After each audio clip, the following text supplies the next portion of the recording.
mingi esimese üürikorteri ost kindlasti, sest siis ma tundsin, et tavai, nüüd ma olen nagu suurte poiste liivakastis. Kaua selleks aega läks näiteks? No mul ühe ma ostsin tõesti mingi väga õnnetu päris alguses. Mis oli väga odav, sinna mul oli seal ka siuke tehing, et see inimene võis sinna elu lõpuni sisse jääda. Ja ta jäigi ja ma võin nagu käe südamele panna, et ma ei kiirendanud kuidagi seda, et ta rutem lahkus jalateestelt. Minu käed on puhtad, aga ma arvan, et jah, ma tundsin esimese. Samas ma mäletan, kui ma tegin oma esimesed aktsiaostud, mis oli ikka esimesel kuul, ma ostsin, ma ei mäleta, kas Tallinna Kaubamaa või Tallinna Vett või midagi. Ja see nagu mingi paarikümne euri eest. Ja paarikümne euri eest ja see andis mulle ka tunda, et okei, nüüd ma olen aktsionär, nüüd ma olengi investor. Kohe ikkagi tõmbad nagu kõhu sisse ja selja sirgu, et tavai, ma olen nagu investor ja aktsionär. Et see andis mulle nagu täieliku boost'i, ja siis ma hakkasin nagu rohkem ja rohkem tahtma. Ja muidugi kõige suurem sündmus, kui see oligi vist nüüd 3 aastat tagasi, ehk siis nagu 5. aasta pealt, kui ma töölt ära tulin, siis ma tundsingi, et tegelikult I've made it. Et ma olen nüüd päriselt, nüüd ma hakkan ise endale kalendrisse asju panema, mis mulle meeldivad. Ja okei, ma ei tundnud ennast veel nagu rahaliselt nii hästi, ka täna, ma pean ikkagi vahepeal tegema mingeid lisatöid või mingeid, mulle ka meeldib see, aga ma pean ka seda vahepeal tegema. Aga ma ei ole olukorras, kus ma pean iga päev kuskil minema nagu kellegi unistuse ellu viima. Et ma arvan, need on jah sellised mingid märgilised asjad, et juba see esimese aktsiaost, sa võidki öelda, et sa oled investor. Et sa oled börsiinvestor.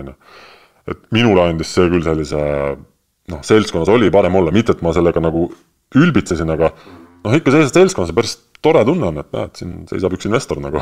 No ilmselt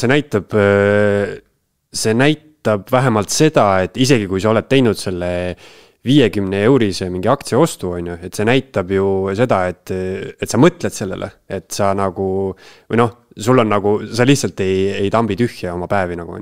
Jah, ja sellega sa annad ka näppu, sest tegelikult sa tahad seda järgmist 50 ja sellepärast see esimene liigutus ongi oluline. Pole vahet, mis summa või mis sa teed sellega.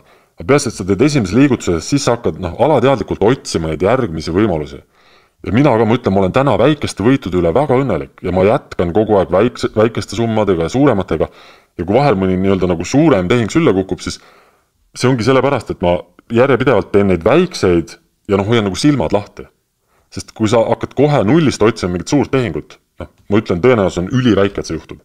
See on asi, mida ma enda puhul olen ka märganud ja see on vist üldse hästi inimlik, et sa ootad kohe mingisugust suurt pauku või ütleme, kui kas või mõelda sellele, et tahaks enda ettevõtte teha, et mul ei ole äriideed, ja siis seda äriideed mõeldes, ma arvan, et enamus inimesi, kes ei ole ettevõtlusega kokku puutunud, mõtlevad, et neil peab tulema mingisugune geniaalne siuke eureka moment, et siit nagu mingi miljoni idee peab kohe tulema. Ma teen kas Boldi või mitte midagi. Ja, enam-vähem. Aga et tegelikult sa võid hakata ka, ma ei tea, mingisuguseid kleepse müüma, et see on ka äri. Täpselt, ja siis sa ju märkad ka, mida on võib-olla veel kuskil vaja või sealt sa ju hakkad ka õppima, et see investeerimisega samamoodi, sa teed mingid esimesed liigutused, siis sa näed, et ahah, siin on võimalus või see on võimalus või sul nagu täiega avardub ja selle ettevõtlusega ongi sama, et algus müüd kleepse, siis sa pärast näed, et kleepsu eemaldus on palju suurem äri. Tavai, ma hakkan seda tegema. Või sealt nagu niimoodi edasi liikuma, et mul on heaks näiteks üks sõber, kes tahab endale maja osta, ta elab vanemate juures. Ta tahab endale maja osta. Ja ta kogub aastaid ja ta ei osta. Ja siis ma ütlen talle kogu aeg, kui ma kokku saan, et osta korter endale, osta 1 või 2 toaline korter.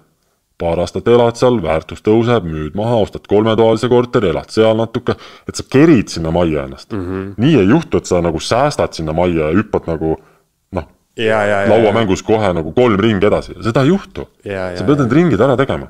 Vana hea ikkagi Tammsaare, et tee tööd ja näe vaeva, siin mingit muud nagu suurt saladust ei ole. No ei ole saladust, jah, sest see on juba täiesti klišee, mida ma ütlen, aga aeg möödub nagunii. Nagunii läheb, tänane läheb mööda. Tee täna midagi, homne läheb mööda, tee homme midagi. Ja siis sa mõne aasta pärast sa mõtledki, et kurat jah, et ma tegin midagi, sest näed, läkski mõni aasta mööda ja vaata, kus ma nüüd olen.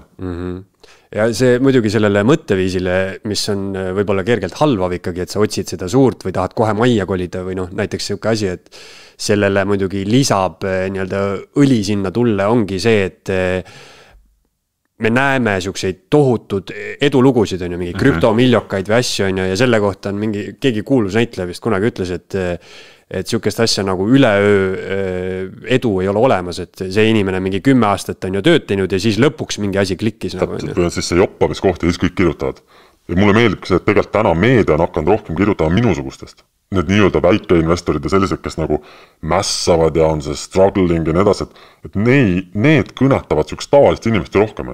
Et mida ma loen nende Bolti villigute kohta, jah, toredad, respekti, äge ja nii edasi, aga tõenäoliselt minuga juhtub, see on lihtsalt nagu peaaegu olematu. Aga tõenäosus, et kui sa loed minu kohta ja tõenäosus, et sul näiteks on varsti 10 000 aktsiaportfell, see on väga suur. Eesti esu.